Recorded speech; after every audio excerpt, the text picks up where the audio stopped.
Bonsoir tout le monde. Donc, j'ai le plaisir d'inviter notre oratrice, professeure Ijda, pour nous parler de l'insulinothérapie fonctionnelle.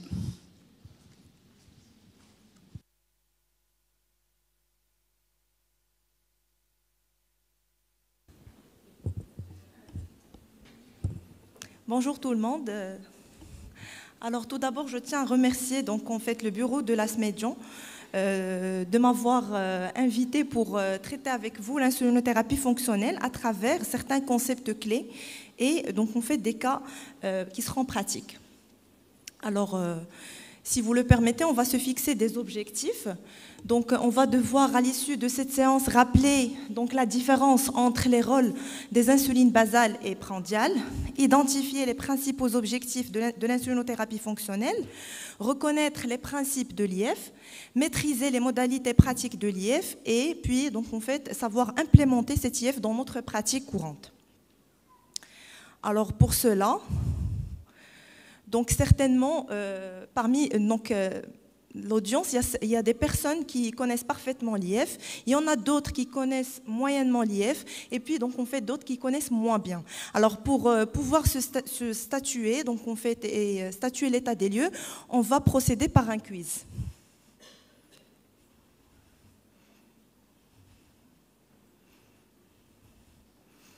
Je vous invite à donc scanner le code QR.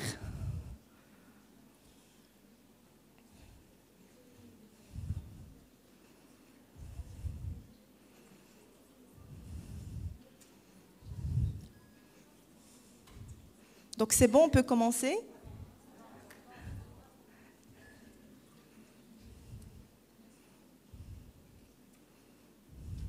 Sinon, sur la première plaque, il y aura donc le site menti.com et on va pouvoir introduire le code qui sera affiché sur la diapo suivante pour les gens qui sont loin, qui n'arrivent pas à scanner le code.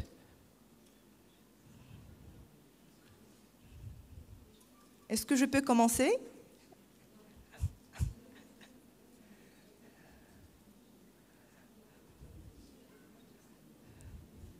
Je pense qu'on va passer à la première question.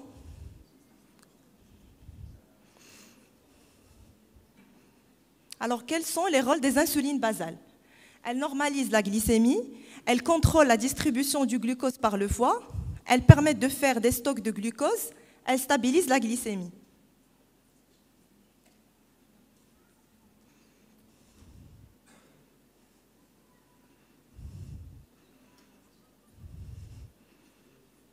Alors, je vois déjà qu'il y a un faible pourcentage qui dit que l'insuline basale, elle normalise la glycémie. Et donc, la majorité répond de contrôle de la distribution du glucose par le foie et stabilisation de la glycémie.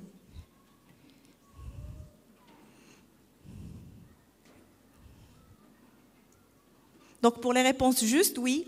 Donc, là où tout le monde... La majorité d'entre vous est d'accord. Donc, l'insuline basale, elle permet bel et bien de contrôler la distribution du glucose par le foie et de stabiliser la glycémie. On passe à la question suivante. Quels sont les rôles des insulines prandiales?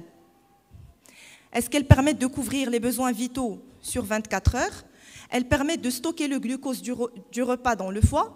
Elles normalisent la glycémie. Elles permettent de manger.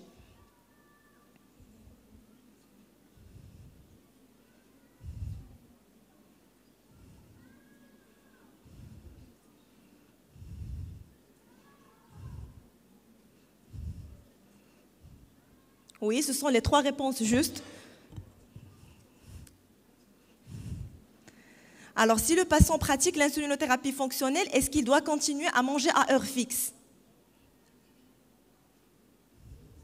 Faux, oui, c'est ça la réponse juste. Grâce à l'insulinothérapie fonctionnelle, est-ce que le patient n'a plus à se soucier des aliments gras? Faux, oui.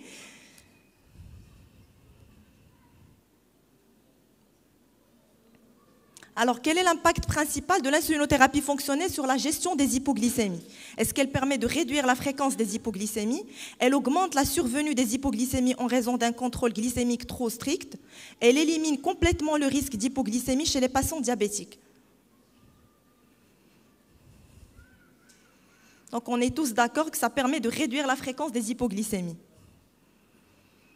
Comment les patients sous insulinothérapie fonctionnelle peuvent-ils ajuster leur traitement lors d'une activité physique? Est-ce qu'en réduisant leur dose d'insuline avant l'exercice, en augmentant leur dose d'insuline après l'exercice, en surveillant leur glycémie avant, pendant et après l'exercice pour ajuster les doses, en évitant l'exercice pour prévenir les variations de la glycémie?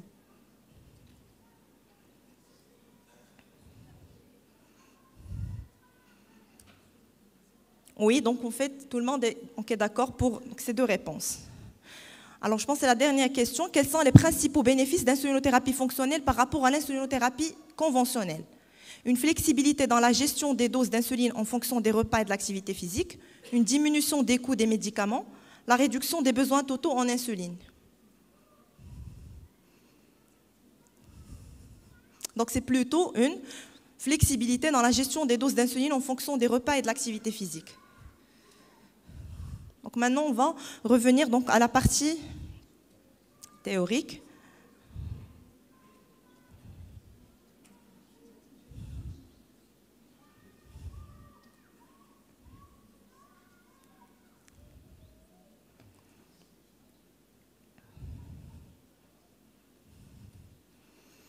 Alors, donc, en fait, comme vous le savez, l'insulinothérapie fonctionnelle ou insulinothérapie physiologique est un modèle donc, pédagogique qui est centré sur le malade, qui va permettre au malade donc, en fait, d'adapter le traitement de son diabète à sa vie et non pas l'inverse. Et donc, en fait, elle va pouvoir séparer les besoins insuliniques de base par donc, des besoins insuliniques prandiaux grâce à des ateliers éducatifs. Et donc, en fait, c'est une démarche qui s'inscrit dans un programme d'éducation thérapeutique. Alors, malgré que l'insulinothérapie fonctionnelle a prouvé son intérêt dans la littérature et elle est pratiquée, donc en fait, largement pratiquée dans beaucoup de pays, elle reste malheureusement pas largement pratiquée au Maroc. Donc, l'insulinothérapie fonctionnelle, elle a pour but d'améliorer l'équilibre glycémique tout en évitant les hypoglycémies, d'améliorer la qualité de vie, de responsabiliser le patient sur la gestion de sa maladie. Cela a un coût. Donc, il faut des multi-injections, un schéma basal-bolus, une possibilité d'assurer une autosurveillance 4 voire 6 fois par jour. Alors, parlons maintenant de l'histoire de l'insulinothérapie fonctionnelle. Donc, c'est une histoire ancienne qui remonte à 1970, donc en fait par l'histoire de Dr Bernstein, qui était à la base un ingénieur, qui a eu son diabète à l'âge de 12 ans, qui a décidé de faire une carrière de médecine à l'âge de 46 ans. Il devient endocrinologue et il publie donc en fait une méthode d'adaptation des repas en fonction des glucides, ce que l'on appelle Diabetes Solution aux États-Unis. Puis par la suite, donc en fait, cette méthode a été donc en fait élargie en Allemagne par le modèle de Düsseldorf Diabetes Treatment and Teaching Program en 1980. Puis par la suite, le programme a été élargi dans d'autres pays, notamment en Autriche par Oorka en 1983 et en Suisse par Berger en 1990. Et donc en fait, cette méthode a été introduite au Royaume-Uni en 2002 par le programme de Daphne. Donc c'est une histoire déjà ancienne qui va vers un regain d'intérêt avec l'avènement actuellement des nouvelles technologies et des boucles fermées. Alors à qui s'adresse l'IF? Elle nécessite la participation active du patient qui doit répondre donc en fait aux critères suivants. Donc il doit avoir le désir de l'autonomie et de la responsabilisation. Il doit être prêt à faire au maximum 4 injections par jour et jusqu'à 6 donc en fait si besoin. Et elle nécessite que le patient soit traité, comme on a dit, par un schéma basal-bolus ou par pompe à insuline, pas donc on fait de schéma d'insuline mixte. Et ceci, on peut le décliner à travers donc on fait le diagnostic éducatif. Alors, quels sont les principes ou là, les principales clés donc on fait de l'IF? Donc, il y a la clé, Donc, il y a donc on fait l'insuline pour manger ou l'insuline prandiale. Donc, l'insuline donc on fait pour corriger. Donc les hyperglycémies, l'insuline pour vivre, la gestion des hypoglycémies et puis l'adaptation aux situations de vie, notamment l'activité physique. On va passer maintenant au déroulement du programme de l'insulinothérapie fonctionnelle. Donc, les patients diabétiques de type 1 sont hospitalisés pendant 4 jours pour formation d'IF. Alors, ces patients sont sélectionnés parmi les diabétiques qui sont suivis dans notre service et qui sont jugés aptes pour l'IF. La formation d'IF s'est faite pour des groupes de 4 à 6 patients et une épreuve de jeûne est réalisée le premier jour pour l'ajustement de la dose de l'insuline basale. Alors, le modèle ambulatoire est également envisageable. On le fait de plus en plus dans notre service avec des critères plus sélectifs Donc, en fait, il faut que le malade qu'il soit d'un niveau intellectuel plus élevé et il faut qu'il sera apte donc, à réaliser l'épreuve de jeûne chez lui et qu'il ne présentera pas donc, en fait, beaucoup d'hypoglycémie sévère, à moins que, donc, dans ce cas-là, il faut qu'il soit accompagné par quelqu'un. Donc, l'organisation du programme de l'IEFSA, c'est en milieu hospitalier, se décline sur 4 jours, avec une partie théorique, une partie donc, en fait, pratique, avec une prise en charge psychologique. Ça, c'est le programme en ambulatoire, donc avec une durée qui est plus raccourcie par rapport donc, au programme qu'on fait en milieu hospitalier. La différence, c'est que l'épreuve de jeûne pour le programme donc, on fait en ambulatoire se fait donc, un dimanche par rapport au programme hospitalier où on fait l'épreuve de jeûne, donc on fait lundi. Donc, pour le programme ambulatoire, on recueille les malades vendredi, on les débriefe, on leur donne les ratios, leur indice de sensibilité et donc en fait un groupe WhatsApp sera créé par donc, les médecins de l'équipe de l'unité qui vont communiquer à distance avec le groupe de malades chez qui on va réaliser l'IF en ambulatoire, surtout pour le dimanche. Donc ça, c'est l'accueil des malades et l'explication de l'épreuve de jeûne. Donc on va commencer maintenant par la clé numéro 1 qu'on va délivrer à notre malade, c'est l'insuline pour vivre, ou l'insuline basale, qu'on va déterminer à partir donc, on fait de l'épreuve de jeûne. Théoriquement, c'est 40% de la dose journalière, soit 0,3 à 0,4 unités par kilo. Donc, en fait, cela est variable, bien sûr, d'un malade à l'autre. Alors, donc, en fait, on va devoir fixer des objectifs avec chaque malade en fonction de ses complications, en fonction de l'ancienneté du diabète. Donc, l'épreuve du jeûne, elle a pour objectif d'obtenir une stabilité glycémique. L'intérêt éducatif est de comprendre que l'insuline basale ne doit jamais être arrêtée, même en l'absence d'apport alimentaire, parce que même en période de jeûne, le foie continue à produire donc on fait du glucose. Il va nous falloir une insuline basale pour couvrir donc en fait cette production endogène de glucose. Il faut comprendre la différence entre une insuline basale et une insuline prandiale. Donc, comme on a dit, elle commence le premier jour. On va donner la basale donc, au moment du coucher. On va faire un profil nocturne toutes les 2 à 3 heures. Il faudra impérativement soigner la glycémie capillaire au coucher. Et donc, une feuille de route est distribuée aux patients, aussi bien pour le patient que pour le personnel des infirmiers. Ça, c'est la feuille de route qu'on donne à nos malades. Et ça, c'est la feuille de route qu'on donne au personnel des infirmiers après avoir calculé donc, l'indice de sensibilité, qu'on va le détailler par la suite. Et aussi les seuils de correction des hyperglycémies et d'hypoglycémies en fonction de l'indice de sensibilité de chaque malade. Donc l'épreuve de jeûne, bien sûr, on va dire aux malades de ne pas prendre donc, en fait, d'aliments contenant des glucides. Alors, j'attire votre attention sur ces 2 slides pour l'interprétation donc, on fait du profil nocturne. Alors l'hypoglycémie de 3 heures du matin, elle est secondaire au jeûne et ne pas la mettre sur le compte de la basale. D'accord? Donc, il ne faudra pas diminuer les doses de la basale, sauf si on a une hypoglycémie ressentie avec une glycémie capillaire inférieure à 0,5. Alors, si on a à augmenter ou à diminuer donc, l'insuline basale après l'épreuve de jeûne, on va procéder par 2 unités. Devant une hyperglycémie du matin, il ne faut pas augmenter la dose de la basale sans interpréter la glycémie du coucher, donc il devrait être normalement corrigé. Alors, le phénomène de l'aube, il est géré par la rapide et non pas la basale.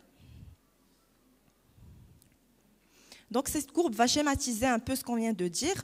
Donc, en fait, je vais insister sur la courbe numéro 2 où on a la glycémie au moment du coucher qui est élevée. C'est pour ça qu'on a la glycémie à jeun, elle est élevée. Donc, notre insuline basale, donc il n'y a pas de problème sur l'insuline basale, mais surtout sur l'insuline rapide du dîner qui n'était pas suffisante. La deuxième clé, donc c'est la clé... c'est l'insuline pour manger ou l'insuline prandiale. Donc le malade devra connaître et repérer dans un premier temps les aliments glucidiques dans son alimentation. Il devra savoir estimer le poids des aliments grâce à un œil exercé. Dans notre contexte, on utilise donc on fait la balance. Il devra identifier la teneur en glucides des aliments grâce à des documents. Il y a actuellement des applications qui peuvent assurer ça. Alors pour la première étape, donc, mon patient doit savoir déjà, comme on a dit, où se trouvent les glucides. Donc on va éliminer donc, en fait, les aliments où il n'y a pas de glucides. Donc tout ce qui est viande, poisson, œufs, fromage, matière grasse et aussi les légumes si elles sont donc, en fait, en petite quantité. Donc attention aux légumes verts. Là, il faudra donc en fait penser à 5 grammes pour 100 grammes de glucides. Et donc en fait pour les betteraves, les carottes, les petits pois, donc la teneur glucidique elle est un peu plus importante. Donc la deuxième étape, on va peser l'aliment. Donc il y a plusieurs méthodes. Donc en fait, ce qu'on utilise, c'est donc la balance Et la troisième étape, c'est le comptage glucidique. Donc, pour chaque 100 grammes d'aliments, je devrais déterminer combien de glucides par 100 grammes d'aliments. Alors, le comptage glucidique, dans notre contexte, on utilise donc la table de composition, mais on peut aussi utiliser les applications GluciCheck ou EquioCarb. Donc, voilà, pour chaque 100 grammes donc, en fait, d'aliments, combien de glucides. Donc, les ateliers qu'on réalise au service, donc en fait, ça c'est donc l'atelier d'Inette.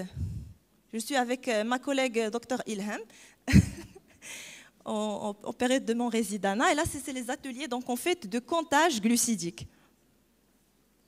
Donc le 4e jour en milieu hospitalier ou bien le 3e jour dans le modèle ambulatoire, donc en fait, on procède à un atelier de cuisine éducative avec l'assistance de notre diététicienne. Donc les malades vont cuisiner un repas équilibré, ils seront amenés donc à calculer la teneur glucidique, à peser les aliments et puis donc en fait calculer donc en fait la dose appropriée pour ce repas. Alors, après ce comptage glucidique et détermination des aliments qui contiennent les glucides, donc on va calculer la dose prandiale. Donc, pour déterminer cette dose prandiale, il va falloir déterminer le ratio glucide-insuline, c'est-à-dire le nombre de glucides qui vont être pris en charge par une unité d'insuline. Alors, il y a plusieurs méthodes. La méthode 1, c'est la formule 400 sur dose totale quotidienne. Donc, exemple, si le patient il est sous basal 34 unités avec insuline rapide 8, donc la dose totale quotidienne c'est 58, donc 400 sur 58 ça fait 7, donc une unité d'insuline rapide pour 7 grammes. Et on pourra arrondir ça à 10 grammes, donc 1,5 unité d'insuline rapide pour 10 grammes. Mais on n'utilise pas cette méthode, on utilise plutôt, donc on fait la méthode théorique avec des propositions moyennes de ratio. 2 unités pour 10 grammes d'insuline pour le petit-déj, 1 unité pour 10 grammes de glucides pour le déjeuner et 1,5 unité pour 10 grammes de glucides pour le dîner. Et vous remarquez qu'on a donc en fait un ratio plus important le matin parce que là, il y a l'implication des hormones de contre-régulation. Donc ces ratios vont être sujets donc, en fait, à des ajustements de façon rétrograde au cours de l'hospitalisation ou bien pour les malades chez qui on réalise l'IF donc en ambulatoire, ils vont nous ramener donc en fait le semainier et on va pouvoir ajuster les ratios. Donc schématiquement, la formule mathématique, c'est l'insuline prandiale, donc est définie par la teneur glucidique du repas multipliée par le ratio. Alors ce produit va être divisé par 10. Donc je fais appel ici à 10 grammes de glucides parce qu'on donne le ratio pour 10 grammes de glucides. Exemple, si j'ai un ratio du déjeuner à 1 pour 10 grammes de glucides, la teneur glucidique de mon repas est de 120 grammes. Donc l'insuline prandiale à administrer pour ce repas est de 120 fois 1 divisé par 10. Donc ça fait 12 unités pour ce repas. Alors si le repas il contient donc en fait plus de 120 grammes de glucides ou plus de 200 grammes de protéines, ou un repas, si il est plus gras, donc on va devoir ajouter 1 à 2 unités. Ou si donc l'aliment il a un index glycémique plus élevé, donc on va devoir aussi ajouter 1 à 2 unités. Pour l'ajustement, donc on fait des ratios, il y a plusieurs méthodes. Soit on va titrer par 0,2, soit en calculant par la règle de 3, soit en cas d'hypoglycémie profonde, on va diviser le ratio par 2. Alors la règle de 3, je vais stimuler un peu votre mémoire mathématique pour raviver donc en fait certaines notions essentielles. Alors comme on a dit, l'insuline prandiale c'est cette formule, on va en déduire donc en fait le ratio qui est défini par l'insuline prandiale fois 10, le produit divisé par la teneur glucidique.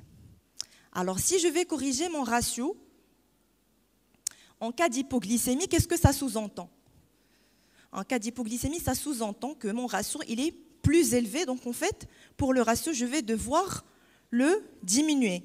Alors pour le diminuer, je vais devoir augmenter le dénominateur de cette équation. Alors voilà la formule. Donc j'ai la même formule, j'ai rajouté, qu'est-ce que j'ai rajouté ici? J'ai rajouté les glucides du resucrage.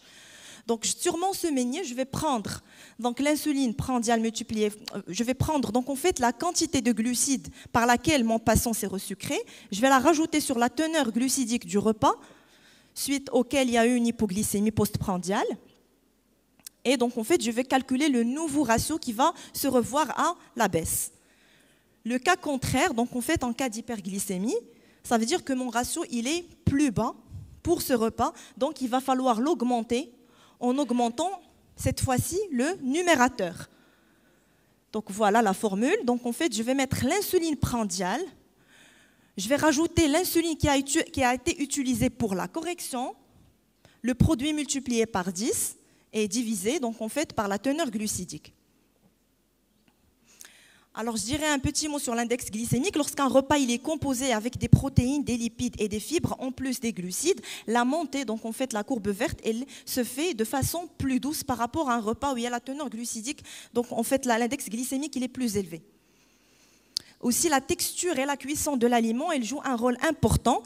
Donc, un aliment sous forme solide fera moins monter la glycémie qu'un aliment donc, en fait, dont on aura modifié la texture. Par exemple, une purée, donc elle fera monter davantage donc, en fait, la glycémie par rapport à des pommes de terre vapeur. Un aliment peu cuit fera moins monter la glycémie par rapport à un aliment très cuit. Maintenant, on va faire un petit exercice diététique. Et je vous invite donc en fait à me dire, ça on le fait avec nos diététiciens, donc en fait c'est vrai qu'on va consulter à chaque fois la table de composition ou bien les applications, mais des fois on fait ces images de façon mémotechnique. Donc vous pouvez me dire combien de... Alors 7 grammes. Pour 100 grammes de carottes, il y a 7 grammes. Donc on a dit pour les légumes verts, donc 5 grammes, mais pour les carottes, donc la teneur glucidique elle est un peu plus élevée. Alors pour les haricots, 5, oui. Pour les betteraves, oui, 7 à 8. Là, c'est la macédoine. Donc 10. La poire, elle est un peu plus 20. Pêche, 15. Alors, une banane. Une banane 20, oui. Une orange? Oui. Alors une baguette, ça fait combien? Oui. 120. Donc la moitié c'est 60 et le quart de la baguette c'est 30 grammes. Une viennoiserie. Alors notre msemen, une msemen qui pèse pratiquement 100 grammes, ça fait combien? 50 grammes. Un burger,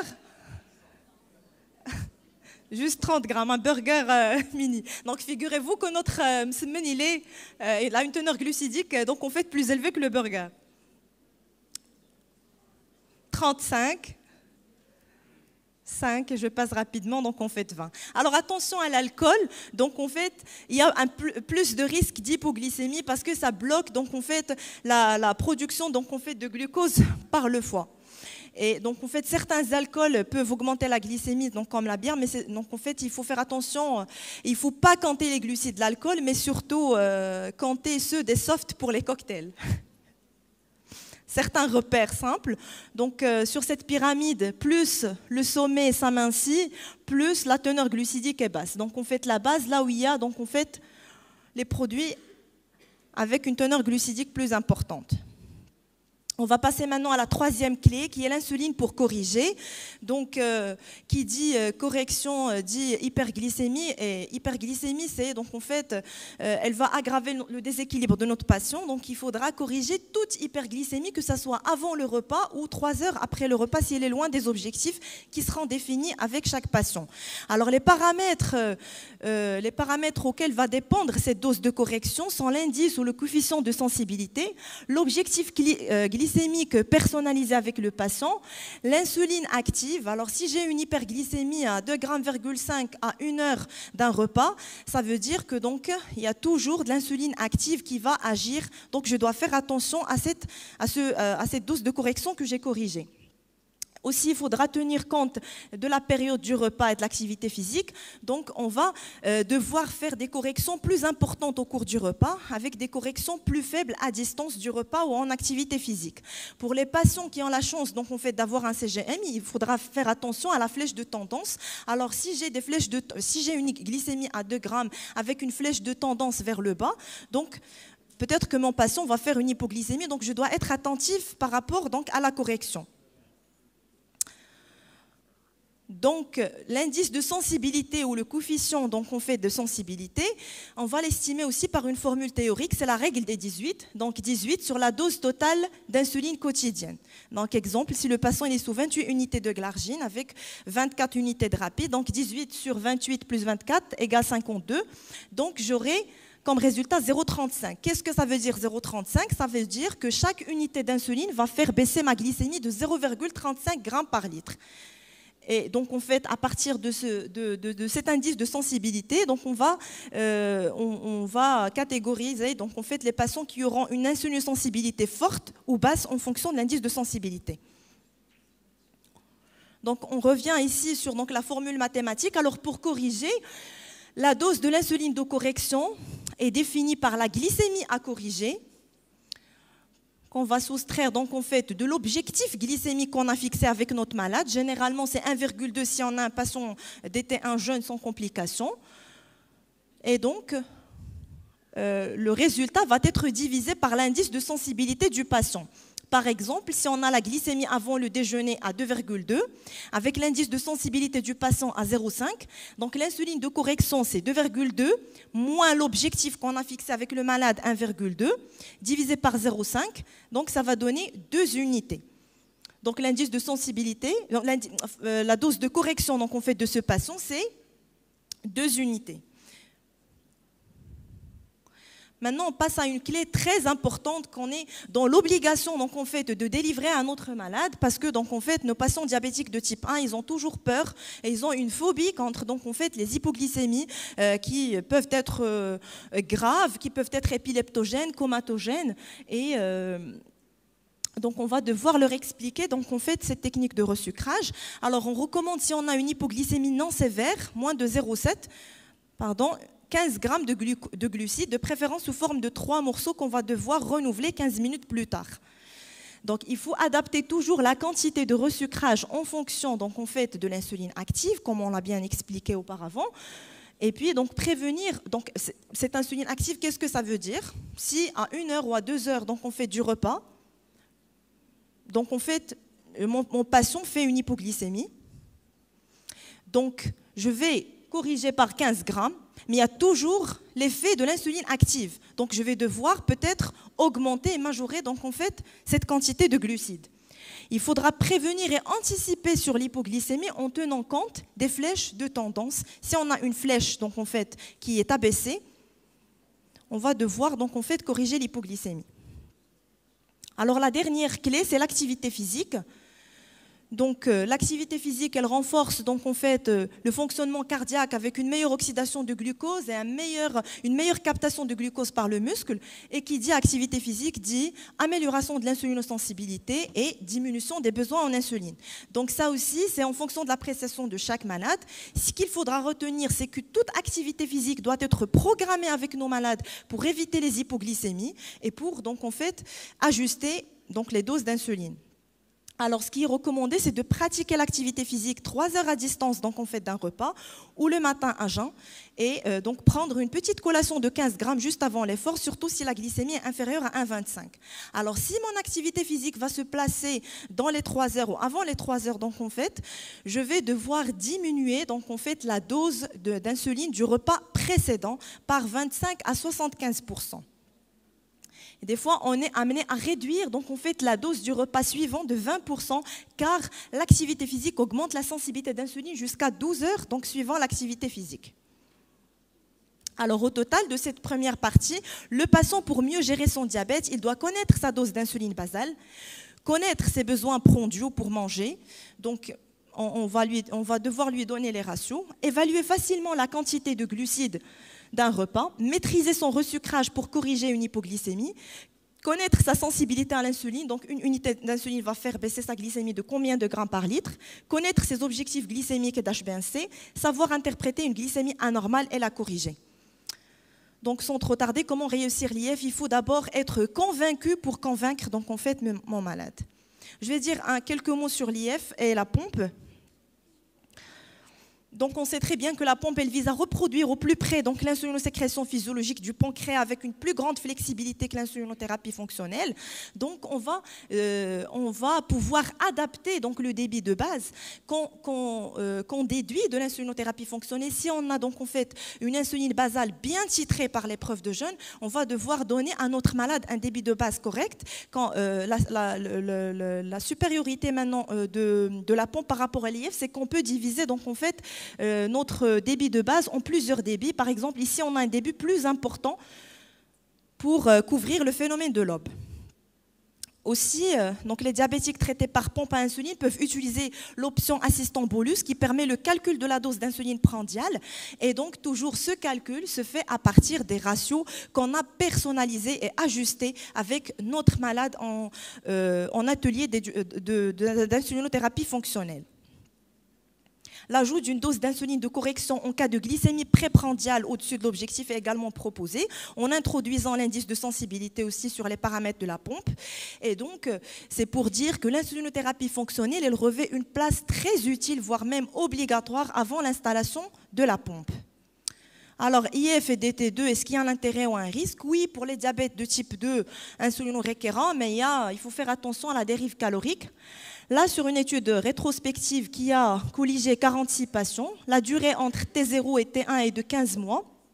Donc, ces patients étaient en échec du traitement insuline, donc on fait schéma basal bolus et antidiabétique oraux. Donc, ils étaient initiés à l'IF et on remarque qu'il y a donc une réduction significative donc, de l'HbA1c, mais contrastant avec une augmentation significative du poids de 3,1 kg sur cette période de 15 mois.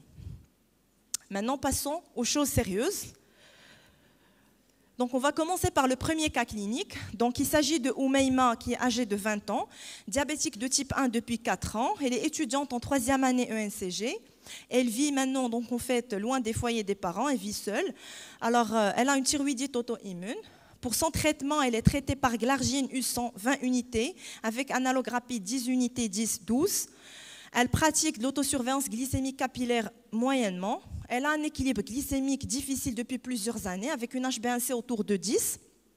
Elle consomme excessivement des aliments à index glycémique élevé comme les gâteaux, donc on fait les pâtes blanches. Et par contre, elle pratique de la marche rapide à raison de 60 minutes par jour. Elle est suivie dans notre formation et elle est demandeuse de l'IF. Donc à la lumière de ces données, quels sont les éléments positifs pour la mise en route de l'IF de cette patiente? Pardon? Oui, elle est motivée. Le niveau intellectuel. Le schéma basal bolus. Elle est quand même d'un certain niveau socio-économique aisé, donc elle pourra se permettre donc, la surveillance, la multi-autosurveillance. Donc voilà. L'intérêt attendu de l'IF, c'est donc elle pourra adapter les doses d'insuline avec son activité physique et ses repas. Alors on va revenir sur le code QR encore une fois, mais ça serait la dernière fois.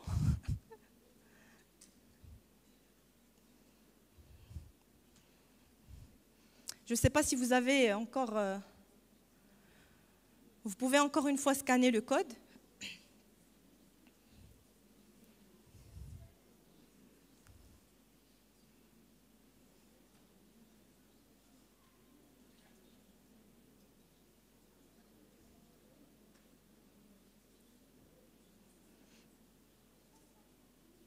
Donc la dose totale d'insuline pour Oumeima était de 52 unités. En rassemblant donc on fait la dose de la basale et des rapides, quel est l'indice de sensibilité donc on fait de Oumeima?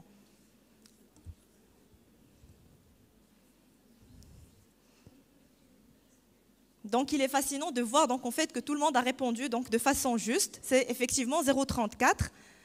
Donc c'est 18 sur la dose totale quotidienne, c'est 0,34 donc en fait qui est mentionné sur sa fiche d'épreuve de jeûne. Alors je vous invite à regarder donc en fait le tableau de surveillance et de correction au cours de l'épreuve de jeûne de Oumeima. Donc il y a des hyperglycémies. Donc on a corrigé. Alors quelle est votre attitude devant ce profil glycémique? Gardez la même dose de la basale, augmentez la basale de 2 unités, diminuez la basale de 2 unités. Alors, je peux revenir sur le profil.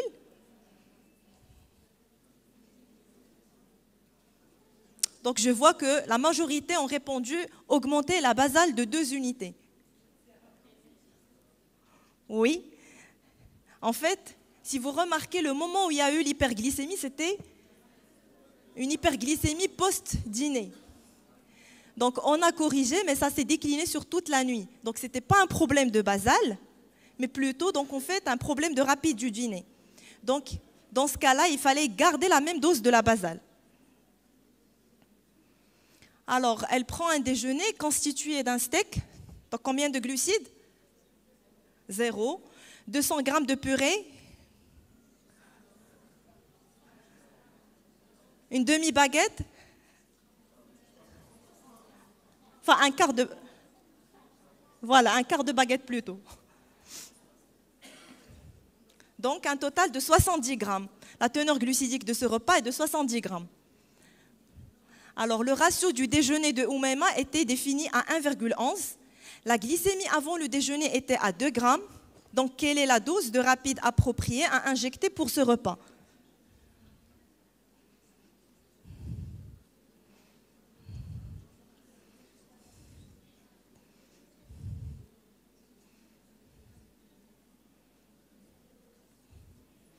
Alors, je vois que la majorité répondent 9.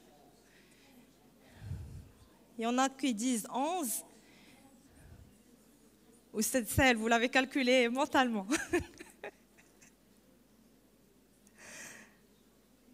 Alors, j'aimerais approfondir un peu avec les gens qui ont répondu 9. On a dit la teneur glucidique était à 70. Donc, la réponse juste, c'est 11. Donc, on a le ratio du déjeuner qui est à 1,11 pour 10 grammes de glucides. Alors, a priori, si on calcule selon la formule teneur glucidique fois le ratio divisé par 10, ça va nous donner 7,7 unités. On va arrondir le chiffre à 8. Donc, si vous remarquez, le repas, il a un index glycémique plus élevé. La purée, donc, en fait, elle a un index glycémique plus élevé. Donc, il serait nécessaire de rajouter une unité d'insuline. La glycémie avant le repas, elle était supérieure à l'objectif qui est de 1,2. Donc la dose de correction, c'est 2 moins 1,2 sur l'indice de sensibilité de Oumaima qui était à 0,34. Ça va faire 2 unités. Donc 8 plus 1 plus 2, ça fait 11 unités.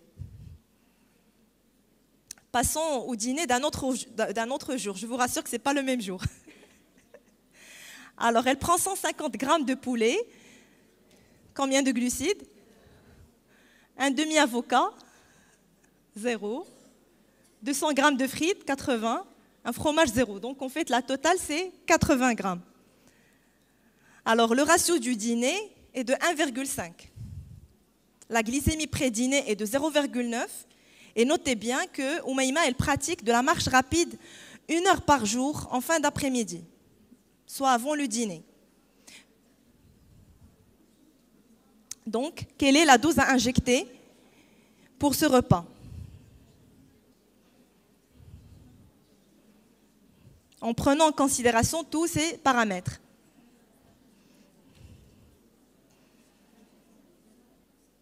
Je ne sais pas si tout le monde fait le calcul mental ou vous n'êtes pas amené à sortir vos calculatrices.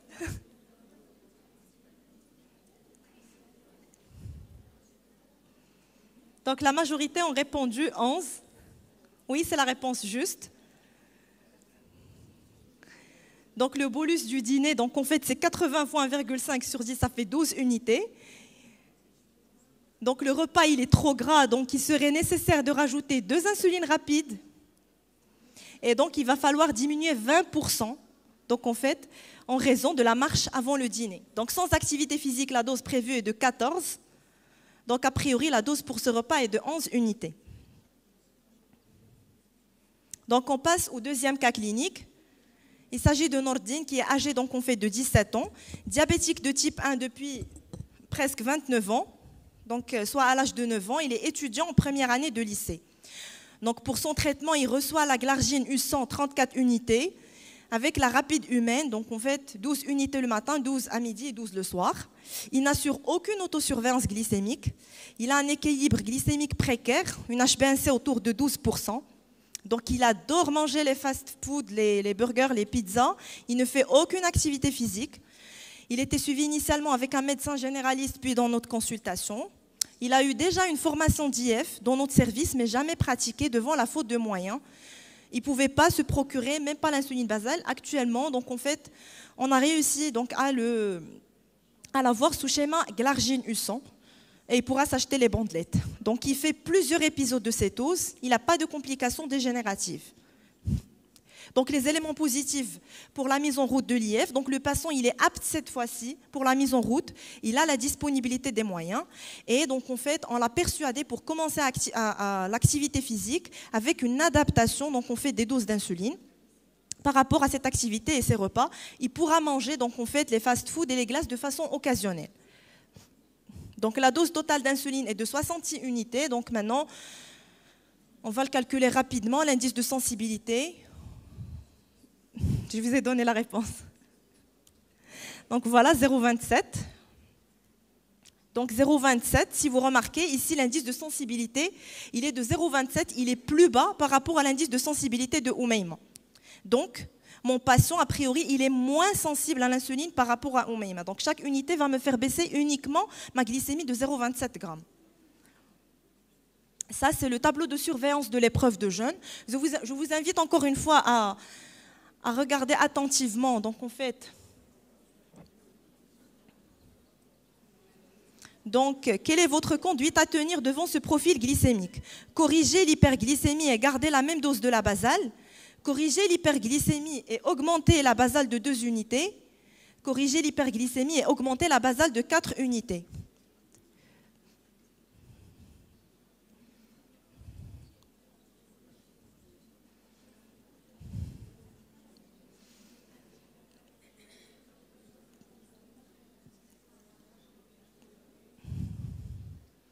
Donc la réponse juste, c'est corriger l'hyperglycémie et garder encore une fois la même dose de la basale. Pourquoi?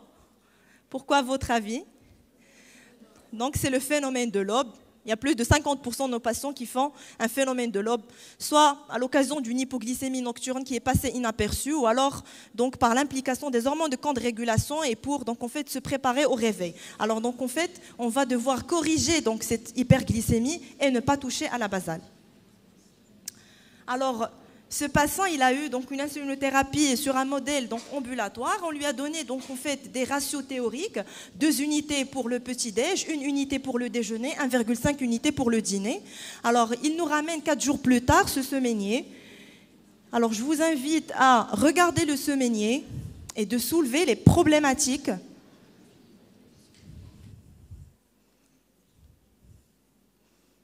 Et donc, ça va être un brainstorming. Donc, en fait, vous pouvez écrire qu'est-ce que vous remarquez sur le semainier comme problématique.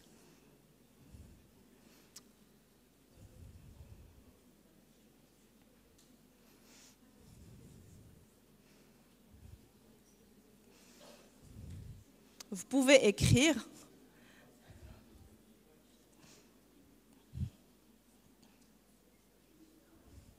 alors, on voit que les glycémies postprandiales du déjeuner, il y a eu l'incidence donc on fait de 2 épisodes d'hypoglycémie.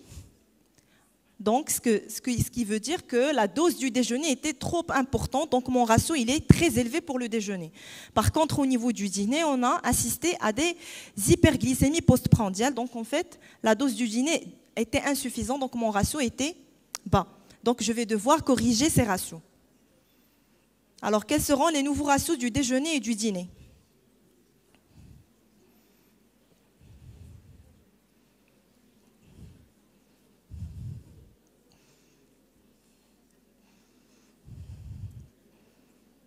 Donc, on rappelle cette slide. Alors, donc en fait, pour la correction du ratio du déjeuner, là où il y a eu l'hypoglycémie, donc on va mettre donc l'insuline du repas fois la teneur glucidique divisé par 135 grammes, c'est la teneur glucidique du repas. On va rajouter les 15 grammes du resucrage. Donc mon ratio va passer de 1 à 0,8 pour le déjeuner. Pour le dîner où il y a eu l'hyperglycémie, je vais mettre donc en fait la dose de rapide du repas plus la rapide de correction que j'ai corrigée. Et donc ça va me faire augmenter mon ratio qui va passer de 1,5 à 2,2. Donc l'évolution à moyen terme pour Nourdine était très bonne, avec un passage de l'HbA1c de 12% à 9%. C'est vrai qu'on n'est pas dans l'équilibre, mais donc il y a eu quand même une bonne évolution sur 3 mois. Il y a eu moins de fluctuations glycémiques sur le calendrier de surveillance glycémique, plus aucune cétose, plus de flexibilité pour les horaires. L'évolution à long terme à 1 année, donc il y a eu une amélioration de la qualité de vie. Et je conclus.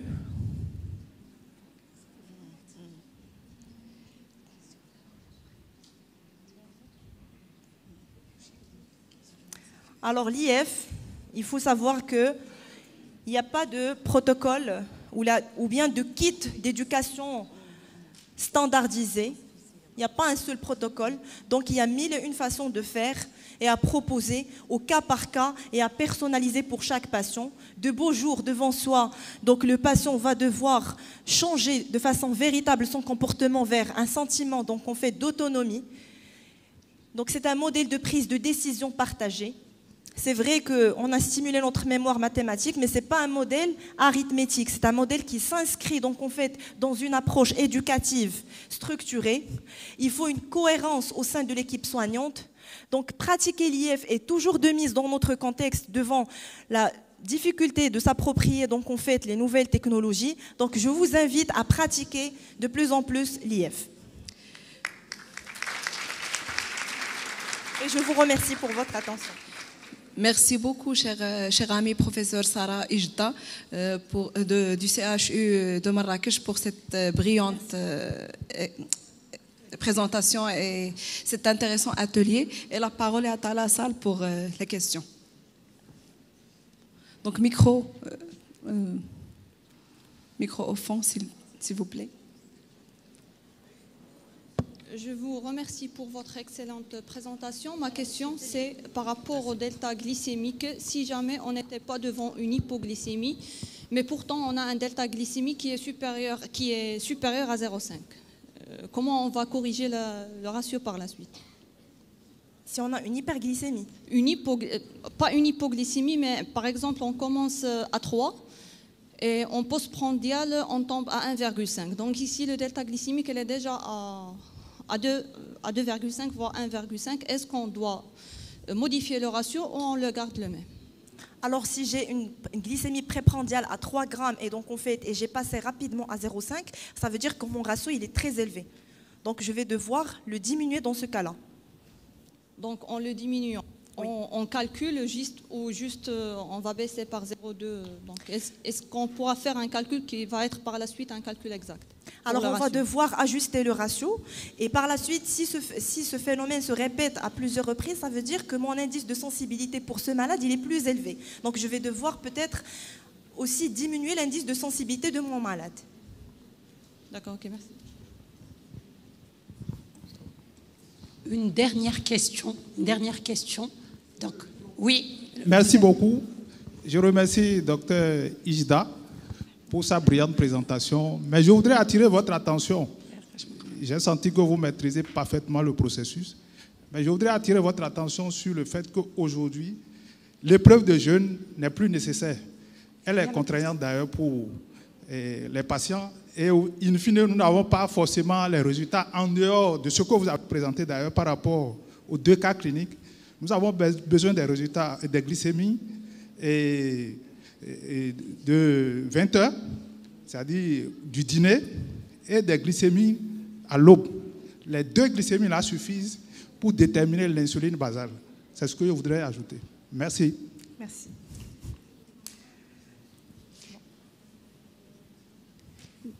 Donc, merci, professeur Ijda, pour votre intervention.